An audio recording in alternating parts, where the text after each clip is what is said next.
Hey everybody, it's Tom from Vehicle Visionary. I hope you're having a great day. If you own a 2024 GMC Sierra HD, whether it's the 2500 or the 3500 and it's properly equipped with the front view camera, you might have noticed this little notch on the side right here and wondered what that is.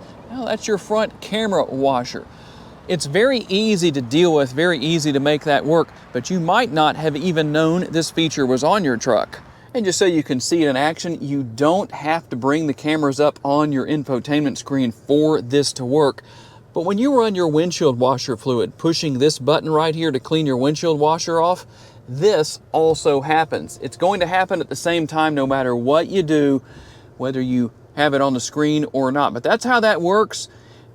It doesn't have to be on the top trim levels. As long as you have the multiple camera views with your truck, you should have that feature. And if you were curious about that, maybe you saw some water up there or some windshield washer fluid, some moisture, and you wondered, what is that from? Now you know. If there's a particular tutorial on one of these 24 GMC HD trucks you would like to see me give, tell me down in the comments section and I'll make that video happen for you. Thanks for taking the time to watch. I'll see you next time.